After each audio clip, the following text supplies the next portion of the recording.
All right. Good afternoon, everyone. Thank you for joining us for our Women's Leadership Spotlight today. My name is Lauren Johnson, and I am currently a senior at the University of Georgia, and I am an intern for the Women's Public Leadership Network.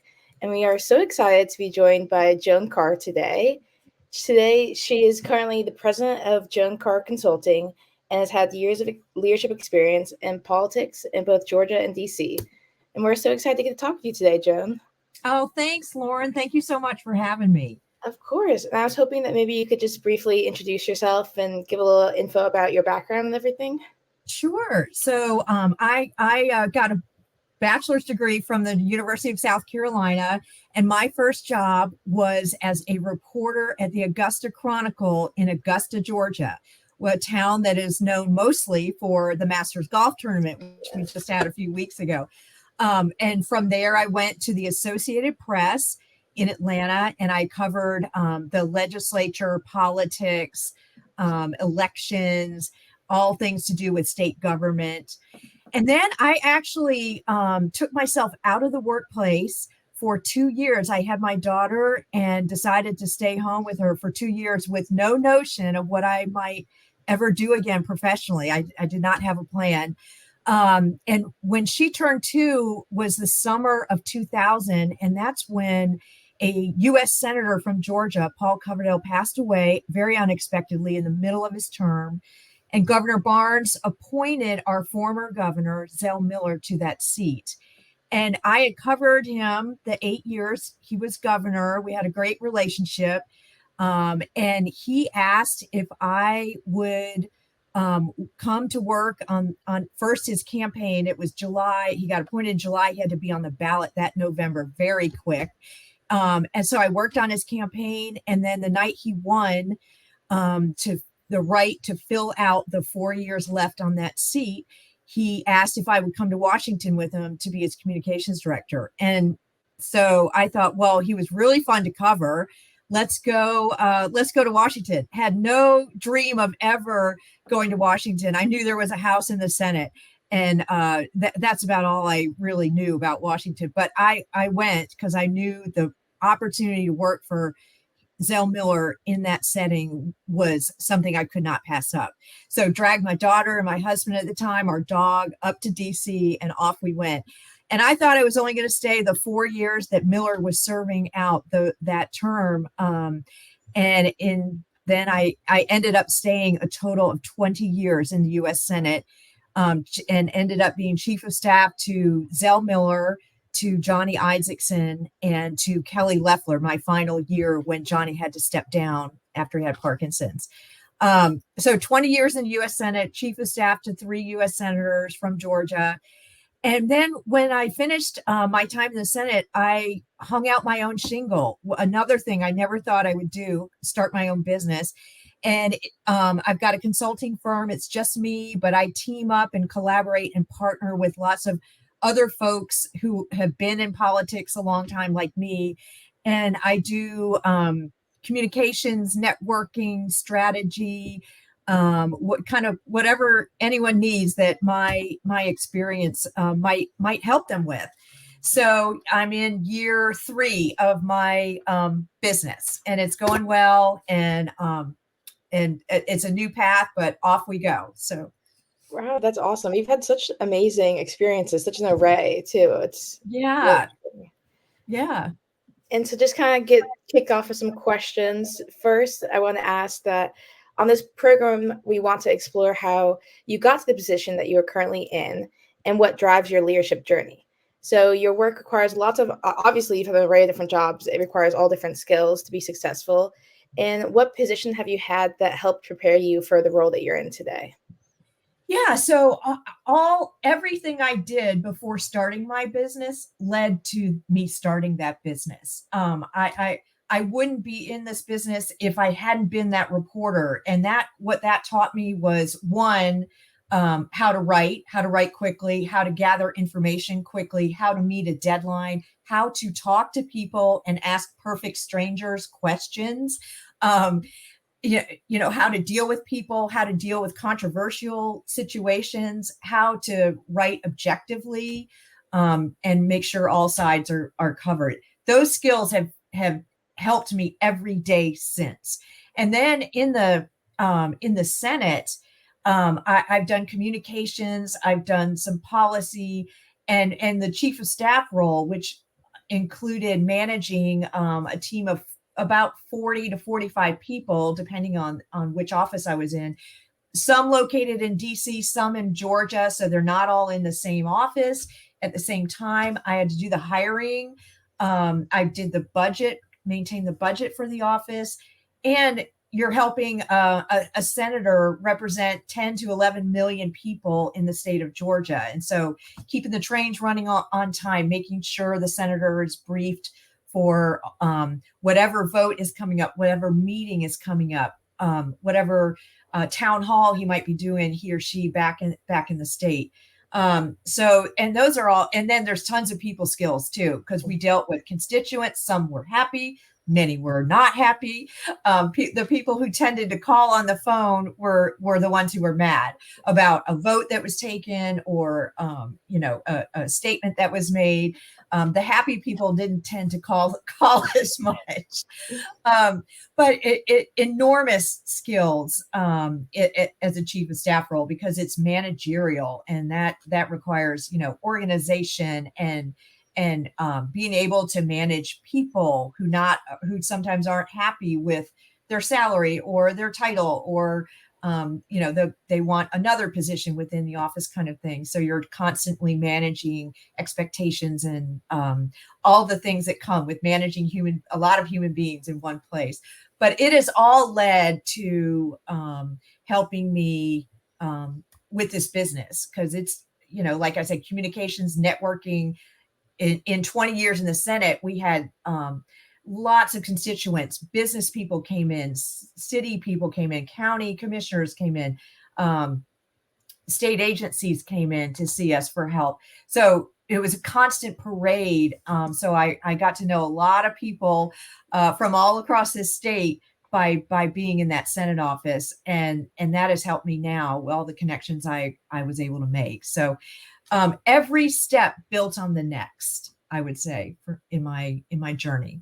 Yeah, definitely having people skills like that is something that's hard to learn, but once you have it, is so useful. That's right. My next question is, at WPLN, we are working to build a network of supporting of women leaders. And did any women help you on your journey, and what made them mentors? Do you think mentorship is important for women as they move through their career? Oh, it's really important. And in my reporting days, both these fields, journalism and at the time I was in it, and then in the Senate, were fairly male dominated. So but I had a few editors who were women, and I would seek their guidance all the time. They were great. And then in the Senate, especially in the chief of staff role, there's 100 senators. And when I first got to Washington, of those 100 senators, maybe 15 or so had female chiefs. The rest all had male chiefs, right? And then by the end, 20 years later, there were probably 40 senators who had women chiefs. And so our group grew, but we hung together, even Republican and Democrat. We would get together for lunch. We would get together for happy hours and just share our, hey, I'm struggling with this in our office. Is anybody else working on that or having that same challenge? And we found, and we'd also talk about, a lot of us were moms with kids, right? And these were jobs where you couldn't just walk out at 5 o'clock most days. Sometimes it went into the night. And how did people deal with the challenge of raising kids and serving in these roles? So it is so important. And then I have an 89-year-old mom who still runs a small business here in Atlanta. She has an antique consignment shop, Sandy Springs, and she just won't quit. She's got a great staff, but she's my ultimate role model. I'll never live up to that because I do not intend to be working when I'm 89. But my gosh, you just can't stop my mom. And that's been an inspiration to me as well. Yeah, I completely can relate to that. My mom is 100% my inspiration as well. I would love Awesome. to be just a sliver of how impressive I think she is. So I relate to Same it. here. And I also love to hear that you had such a good experience of women supporting women like across the aisle and just kind of sharing lived experiences and giving, recommendations and stuff. That's so optimistic to hear because sometimes, people can feel that, Congress and that everyone's fighting with each other and there's no, bipartisan nature. And just to hear that, women can still support each other and, try to put each other first. Well, at the end of the day, what we found out is that our bosses might be on the opposite sides of some major policy issues, but in running an office, it's not R or D. It's all, and we all face the same things of having to fill vacancies and having to train staff and all of the managerial struggles that any office faces, we all faced. So there was no difference there, even though our bosses might have been on opposite sides of the issue. And it was so good. It was good for our bosses that we met with each other. So we had that relationship. When and if our boss needed something from that senator, I could pick up the phone and call that chief of staff and already have an established relationship. So she was going to probably trust what I was going to ask about and know that I'm good. I keep my word and that I'm sincere. So it helped in all kind of ways. Yeah. And I'm sure that you're still connected and can still call on a lot of these people today to, Yes. call in favor Yeah. and stuff. That's great. Kind of going off of that, what challenges do you think specifically exist for women in both business and public leadership, especially in today's environment? Yeah. So, there's a lot of challenges. There's still many areas where there's pay discrepancies and that kind of thing. But I found one of the most unique challenges to both roles that I had, whether it was reporter or as a chief in the Senate, was having to get used to often being the only woman at a table or in the room. And at first it can be really intimidating, but you have to get over it and get past it and keep telling yourself that your voice is every bit as equal and important as anyone else sitting around that table and contribute. Don't be afraid to contribute. I'll never forget when I was working for Senator Zell Miller. He was close to President Bush at the time, and President Bush invited him over to the Oval Office for a meeting about creating the Department of Homeland Security. And Zell Miller asked if I wanted to come. And I was like, yes, I do. And I got over there, and it was several senators and some of the president's top executive staff and the president, of course, and some staff. But I was the only female in that room. And at first I was like, oh my God, what am I doing here? I was probably in my 30s at that time and a little bit intimidated. But as it went on, I said, I have every right to be here just like anybody else. And it turned out to be an amazing experience. But in Washington, you face that a lot, where it's a male dominated world on the Hill. And you just have to get used to being the only woman at the table or in the room. Yeah. So would you recommend to women just to continue to put themselves out there and just kind of, swallow that fear and just to keep pushing yourself into those rooms? Absolutely. And remind yourself why you're in that room, because you have the same title as every other guy sitting at that table from other Senate offices, say, who's working on the issue that you were brought together to work on. There's no reason that you shouldn't be at that table. There's no reason you shouldn't contribute. And you just remind yourself, take a breath. I'm here because I have achieved the same as everyone else around this table. So I have a right to have a seat. Yeah. Well, that's really great advice for me because I'm hoping to go into politics and move up to DC. So that I'll take that for the future to always remind myself that. And then our next question, for those looking to add public leadership to their professional lives, what factors should they consider first? Yeah. So my former boss Johnny Isaacson, he would have people come up to him all the time who were thinking of running for office, and they'd say, "What advice do you have for me?" And every time he gave the same answer, and that was, make sure your family and your finances, personal finances, are in order before you go down this path, because those are two things that can often kind of derail your journey, if they're not, if you haven't thought through all of that. And that means, do you have what phase of life are you in before you take this journey? Do you have kids at home? How with you away in a leadership role or in an elected office where you're going to be away from home for a long time, have you and your spouse or partner thought through all those issues of, getting kids to school and getting dinner on the table and all that, and your finances too, because running, say it's somebody running for office, it's a very expensive proposition.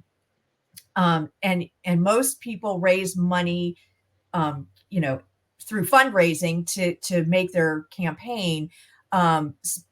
Some have the luxury of putting their own money in, but not many do. So make sure that your finances, as a family, that you can handle this before you start down this path. Those are two things I would say to anyone, going into a very high profile, long commitment where it's very long hours every day. Yeah, it's kind of like getting what your non-negotiables are and putting your values in front and kind of prioritizing that. That's right. Next, I want to ask you, what are you looking to do next in the phase of your leadership journey? And what experience are you hoping to have or expertise would you like to get? Well, I've just started this business, and so this is kind of my quote next journey for a while now, and this is growth. I've never done this before. I'm getting advice from other people who have had businesses like mine for a long time, and getting invaluable advice from them, and just trying to learn every day how I can get better at this and grow the business. And also, my husband is the Attorney General for the state of Georgia, who may run for higher office, and that will be as much a commitment on me, that campaign, as it will on him. We like to do this together, and so running for a higher office is you're on the road constantly, so it'll be a juggling act for me as well. Luckily, both our daughters, mine's 25 and Chris's is 19, and she's in college. Mine's living in New York, so we don't have young kids at home, and that's put us in a phase of life, kind of empty nester, that gives us more freedom and flexibility to do that kind of thing that Chris is planning to do. But we have gone through our own audit of finances and family, and talked about how we're going to approach this together. So that's also on my immediate future journey, if you will. Yeah. Having those conversations is so important. So very important. Yeah. Very important. And if you could give one piece of advice to women looking to put themselves out there to become leaders, what would it be?